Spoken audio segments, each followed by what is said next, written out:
Let your living water flow over my soul. Let your Holy Spirit come and take control of every situation that has troubled my mind. All my cares and burdens onto you I roll.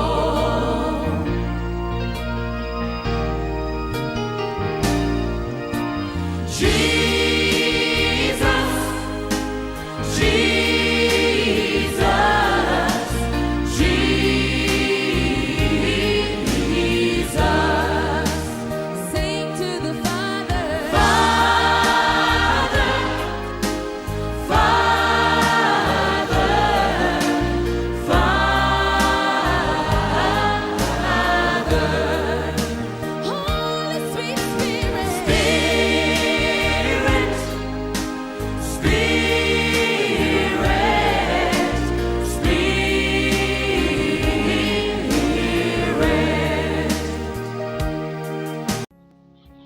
In the name of the Father, and of the Son, and of the Holy Spirit. Amen. Homily of the third Sunday of Advent, Year C.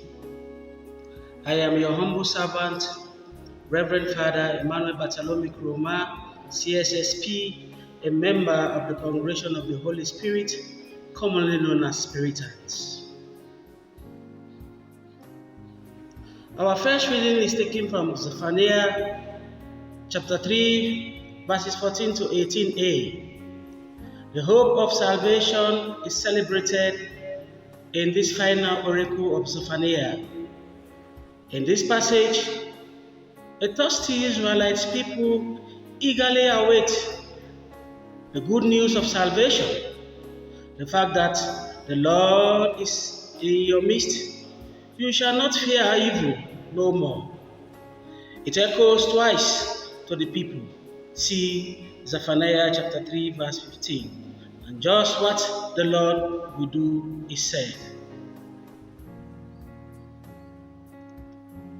The Lord will be happy. The Lord will bring about renewal. And the Lord will rejoice. The Lord will finally bring you home.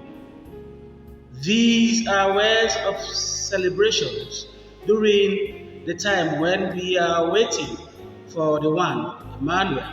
God is with us, who is joining us in joy, rebirth, and celebration.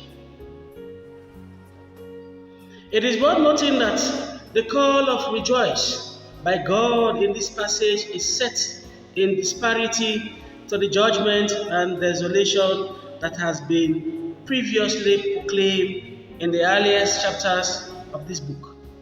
It marks the beginning of the restorative work that God is about to do in the lives of His people. The joy is not based on current circumstances, but on the future actions of God, who will bring about deliverance and blessing. God's presence with His people guarantees that they will no longer fear harm.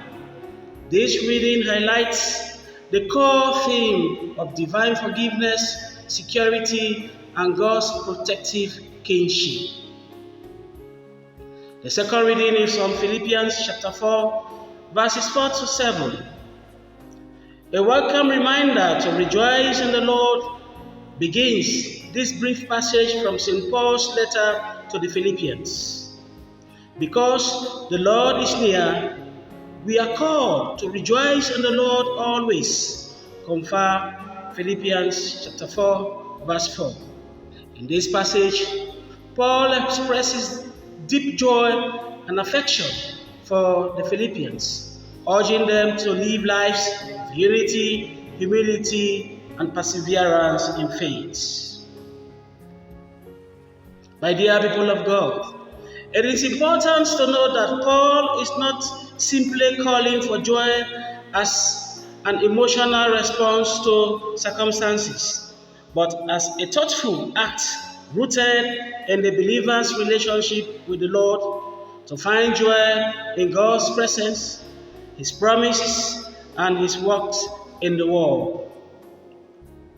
Furthermore, when Paul clearly stated that, "Let your requests be made known to God," compare Philippians chapter 4, verse 6, does not mean that God is ignorant of our needs, but that through prayer, believers actively engage with God's expressing dependence on Him.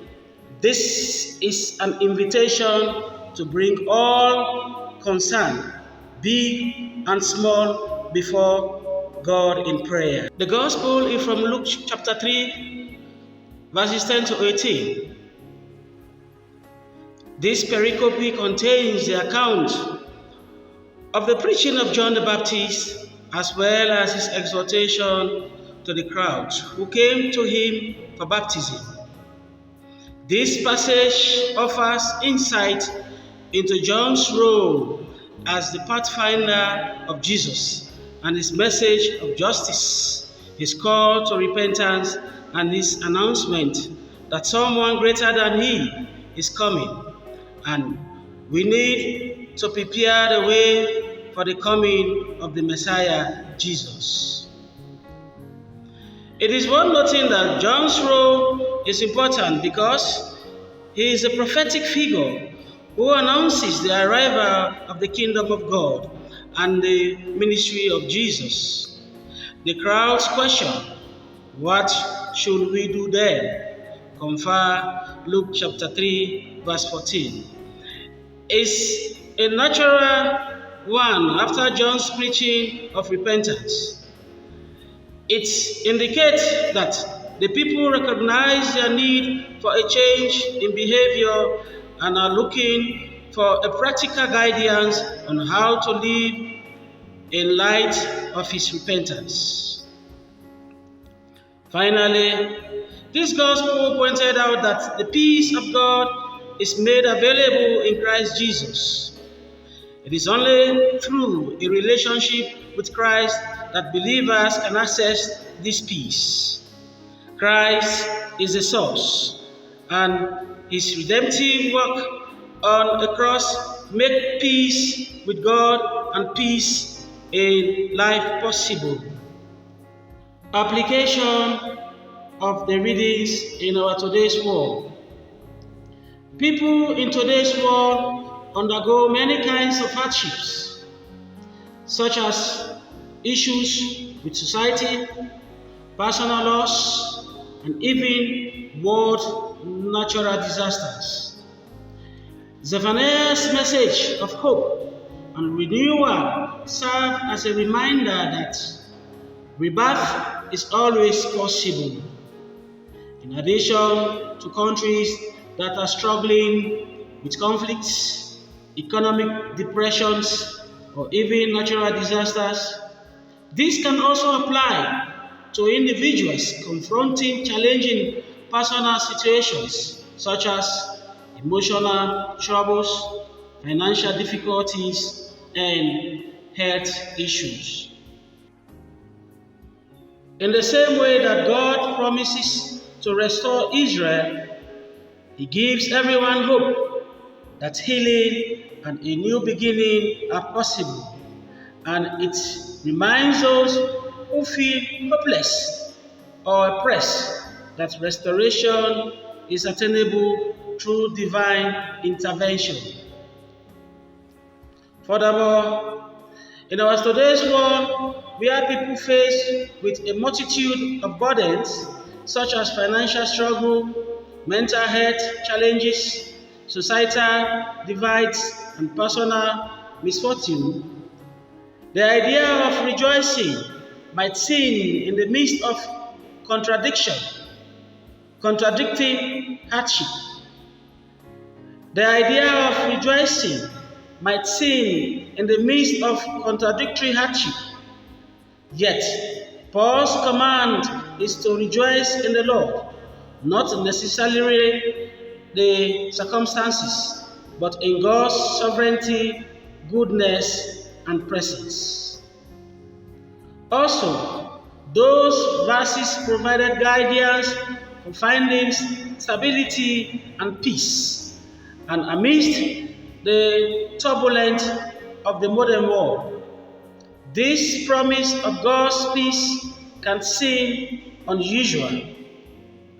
The peace Paul described is not an artificial calm, but a deep, abiding tranquility that guides the hearts and minds, enabling believers to endure and even thrive in hardship amidst turbulence. In our gospel, the question is, what must we do? It's crucial in the world we live in today.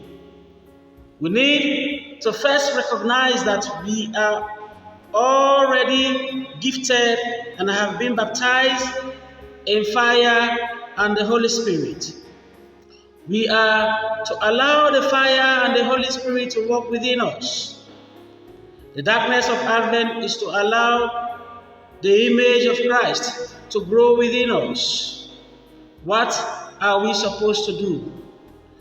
We need to examine the dark side of our hearts and discover all the things that might be hidden there. Maybe we have concealed some of our shame there, along with the harsh, hateful things we may have done and the mistake we still cannot go past. Now we are to realize that the Lord has removed all judgment against us. We have nothing to fear because He, the Lord, holds our future. Perhaps we have hidden some of our anger and grievances with one another, those injuries and insults that still weigh us down.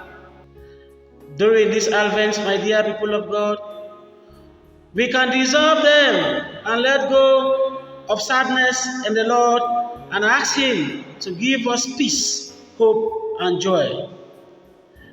May the Lord bless and keep you, the Father, the Son, and the Holy Spirit. Amen. Let your Holy Spirit come and take control of every situation that has troubled my mind. All my cares and burdens unto you I roll. The Father, the Son, and the Holy Spirit.